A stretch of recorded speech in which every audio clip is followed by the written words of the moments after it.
of questions right now in the Democratic Party about how we win going forward. So I really wanted to have you on as someone who I have enormous respect for, not just as someone who governs, but someone who is a very good strategist about how we win, how we Democrats win. So what do you make of where we are and what do we do? Hey, first of all, thank you. And I have to say thank you for what you're doing, Mark. Most people don't realize that. And yes, we worked together as DSCC when we actually flipped the Senate together, put out Democratic control. Thank you. But if you remember, you actually came in when I first ran for the Senate and helped us beat back some crazy Republican challenges in Nevada that they were trying to bring to our elections at that time.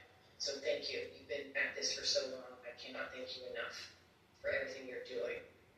Let me say a couple of things. As Democrats, if we're going to push back on this administration and fight back to hold this administration accountable right now, we got to win. We got to win these races.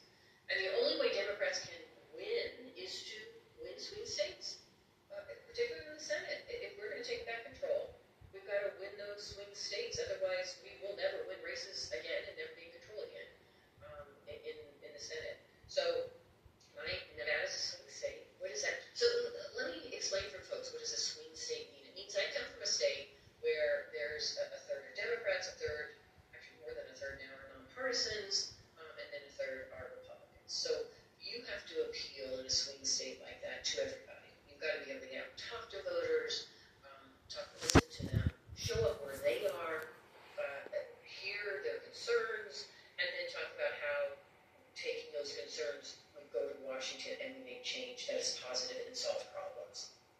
Why is that important? Because in my last two races, I went from winning a majority with Democrats to this last race, which was so close, I won because Republicans supported me and a lot of nonpartisans. So that's a swing state, and there's more of them out there now across the country, and Democrats need to pick those up to be able to take control in Congress again, including in the Senate.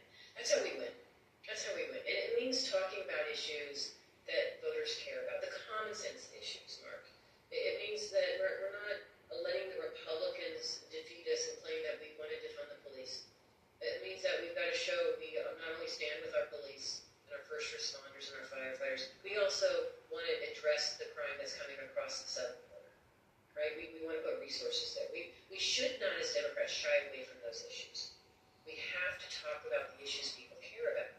And that's how we win those swing states. And as Democrats, that's where we should be. We should be focused on all of our voters across the country, those common sense legislation issues that they care about. I will tell you right now in Nevada, it hasn't changed since I ran for re-election, high prices. People are impacted by high prices right now. Grocery prices, energy prices, housing prices. They want to reduce those costs. And they're looking for us to work together to solve those problems. As you well know, this administration, Trump said on day one, I'm gonna lower costs for families. He promised him he was going to take action, and he hasn't done any of that right now. In fact, he's contributed to higher costs in my state because of the tariffs. We're seeing our travel and tourism industry decrease in our main revenue. That's the main service industry for my state, is that travel and tourism, particularly in southern Nevada, and people are being impacted by it right now. But as Democrats, we got to step up and talk about all of the issues that our voters care about, particularly in those swing states like mine. So one of the things you were very successful at when you did candidate recruitment, when you helped nurture Democratic campaigns, ultimately helped win, as you say, flip the U.S. Senate, was sort of finding the right candidate for the right state. You know what I mean? Like that there's not like one Democrat that could win in all 50 states or in all 435 congressional districts. And you were very thoughtful about that. I'm just curious, whether you think that has gotten harder with the nationalization of politics in the last 5 years, whether that's still possible, whether that's still the right strategy that I don't want to have you backseat drive for Senator Gillibrand, who's running the DSCC now, but if you were how do you think about it from a candidate state fit? Yeah, I think you're absolutely right. What I focused on and what we looked at in that race when we did flip the Senate were quality candidates who knew their states, that were the moderate candidates, because we were looking at swing states. You got to remember, when we flipped the Senate, we picked up Mark Kelly in Arizona and got Hickenlooper in Colorado, and then we picked up the two seats, Warnock and Ossoff in Georgia. And we were going into swing states or red states.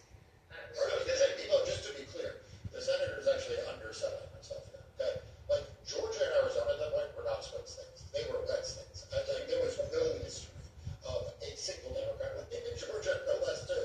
And Arizona had been red Republican for a while. So I didn't mean to interrupt you, Senator, but I think you're underselling the job you did. These were not swing. These were not like Michigan, Wisconsin, Pennsylvania swing states. These were really hard states. You wound up picking up. That is absolutely right. No, that's right. And I tell people Arizona at that time was like, it was quite honestly where Nevada had been like 10, 20 years ago, right? And now we see Nevada also kind of in this changing demographics again.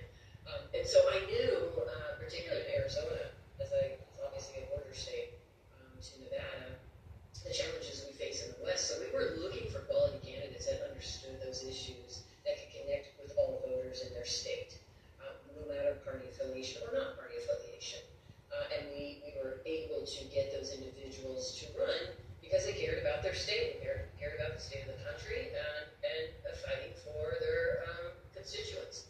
And we were successful. And let me just say, when Democrats are in control and we flip the Senate, we actually work. The policies that we worked on were creating jobs, growing the economy, addressing the climate crisis, making sure we were leaning into the 21st century technology so that we could lead in this country. There was so much that we had worked on that unfortunately now that this administration is rolling back.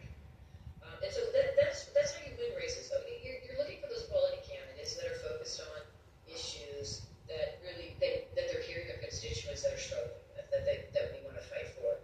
Let me give you a perfect example. When I first ran in the Senate, I remember going around my state talking to everybody, and I was talking to a senior group in Carson City, Nevada, and we were talking about a number of issues that they were concerned about. At that time, they had been talking to me about, we need the federal government to be able to negotiate for prescription drug prices for Medicare. If we can't have negotiation, the costs of prescription drugs are going to be high, and we'll never be able to afford it. And they said to me at the time, we know you are Attorney General, we know you'll fight for them. And lo and behold, when we flip the Senate and we go in and work on legislation through the Inflation Reduction Act, we for the first time now allow the federal government to negotiate those prices. And to me, that is a perfect example of hearing something in your state, you're going back to fight for it, you're letting people know what you're doing, and you accomplish that job. And that benefits everybody across the country, no matter what party. And those are the things that really, as Democrats, fighting for our seniors, fighting for our middle class, fighting for families to have an opportunity, or a small business or entrepreneur to keep their doors opening. There's so much that Democrats want to do, and it's not happening now under this administration. In fact, it's just the opposite. And that's why it is important for us as Democrats to stay united, but focus on the end game, which is winning these elections and flipping the Senate and flipping the House to be a backstop to this administration. And the way to do that is we got to win these red states, we got to win these red states, get these quality candidates. It is important to get done, and that should be our focus always. No matter everything that's happening, that should be our focus. Okay, so I want to talk a little bit more about Democrats, but first I want to talk about your Senate Republican colleagues or not colleagues. I'll leave that to you, what you call them. But there has been a remarkable lack of courage, in my estimation, of what we're seeing out of Republicans right now in the Senate. You know, they just